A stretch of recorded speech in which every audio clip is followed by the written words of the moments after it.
Dan nampaknya acara ini telah pun dimulakan apabila dentuman isyarat pelepasan telah pun dikedengaran.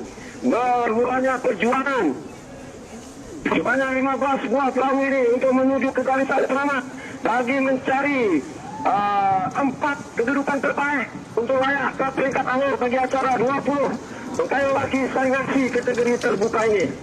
Jadi pada jarak 100 meter dari garisan permulaan ini telah mulai menampakkan kelibat perahu Putri Tangbala Yayasan Sarawak yang kini berada di hadapan, sedang diberi tentangan yang begitu sengit daripada perahu yang menggunakan plat nomor 26 Sinaran Ratu Balkis N6 dan juga perahu yang menggunakan plat nomor 36 yaitu perahu tim Azizul Fit Burak.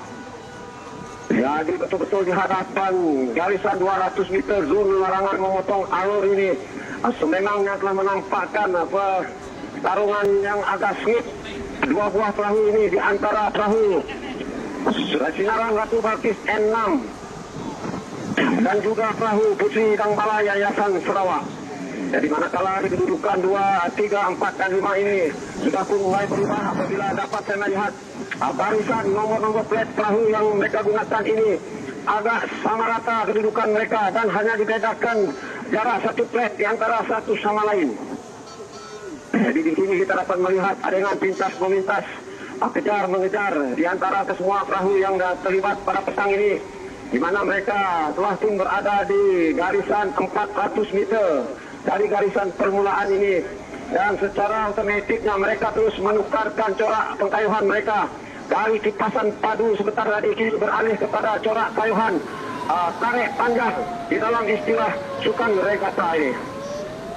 Jadi seperti yang kita ketahui, perahu-perahu seperti Putri Tangbala Yayasan Sarawak dan juga Sinaran Ratu Balkis N6 ini dan juga perahu tim Azizul Fit Burak ini berada di perempuan hadapan. Begitu juga dengan sebuah lagi Putri Tangbala Yayasan Sarawak yang menggunakan plat nomor 32 berada pada kedudukan 3 dan keempat. Manakala di kedudukan 5, 6, 7 dan 8 ini seperti perahu yang menggunakan plat nomor 36 tim Azizul Fit Burak, perahu yang menggunakan plat nomor 38 Endras Cahaya Zin Pusaka,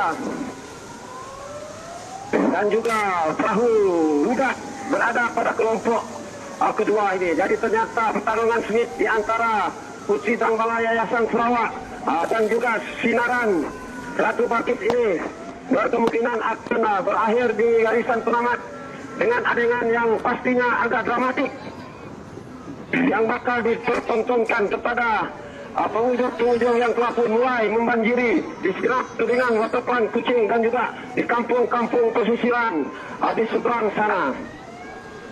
Jadi begitu menarik corak kayuhan daripada pengkayuh-pengkayuh Putri Tangbala Yayasan Sarawak 32 itu, yang tadi agak jauh ketinggalan di kedudukan yang ketiga. Kini mereka seakan-akan semakin menghampiri kedudukan perahu yang menggunakan plat nomor 26 Sinaran Ratu Balkis yang masih lagi berada pada kedudukan yang kedua.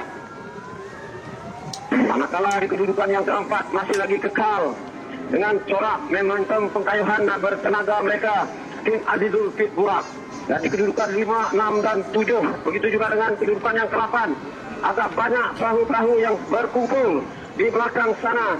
Memang amat sukar untuk saya melihat perahu manakah yang berada pada kedudukan yang ke-5. Namun kedudukan yang ke-5 ini tidak akan menjamin apa-apa untuk mereka di pentas akhir yang akan berlangsung pada esok hari, kerana format yang digunakan oleh Regata Sarawak pada tahun ini bagi kategori terbuka ini hanya kedudukan 1 hingga 4 saja yang akan layak bertarung di peringkat akhir pada keesokan harinya. Jadi kami di sini betul-betul berada di hadapan pangkalan Kampung Bersih ini. Ternyata pertarungan sengit di antara Putri Tangbala Yayasan Sarawak 30 dan juga Putri Tangbala Yayasan Sarawak 32 sedang memberi tentangan yang begitu sengit kepada perahu yang menggunakan plat nomor 26 Sinaran Ratu Balkis N6. Jadi Manakala tim Azizul Fit Murak masih lagi kekal konsisten di kedudukan yang keempat. Jadi begitu bergemuruh, begitu bergegar gempita di sepanjang tebingan kedua-dua tebing ini, memberi sokongan yang begitu padu dengan pukulan gendang yang bermacam ragam iramanya, memberi lagi semangat pada pengayuh di dalam semua perahu-perahu yang berjuang untuk mencari ataupun mendapatkan tiket ke pentas akhir yang akan berlangsung pada esok hari. Jadi ini merupakan peluang terakhir mereka untuk memahat nama mereka pada pertandingan akhir, yang mana ketika ini pasangan kembar Putih dan Balai Yayasan Sarawak sekali lagi menunjukkan taring mereka yang sebenar, benar-benar kerana seringkali berada di kedudukan 1 dan 2, manakala Sinaran yang sebentar tadi berada kedudukan di tempat kedua kini telah jauh ke belakang di tempat yang ketiga. Manakala di kedudukan yang keempat, pertembungan pesan kembar tim Azizul juga tim Azizul Fit Murak ini.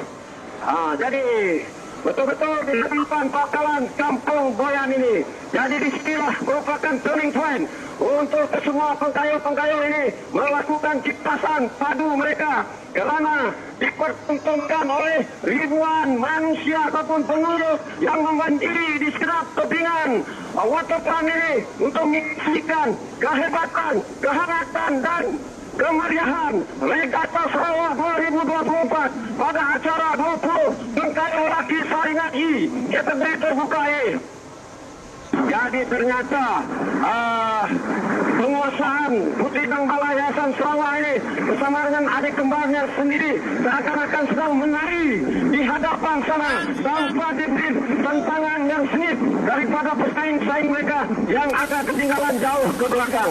Jadi kita dapat melihat mereka seakan-akan bersantai dengan corak pengkayuhan mereka yang agak bersederhana ini, kerana mereka sudah semestinya tidak akan mampu lagi digugat oleh pasukan-pasukan ataupun perahu-perahu yang agak ke belakang ketika ini, seperti perahu yang menggunakan pres nomor 26 Sinaran Ratu Balkis dan juga perahu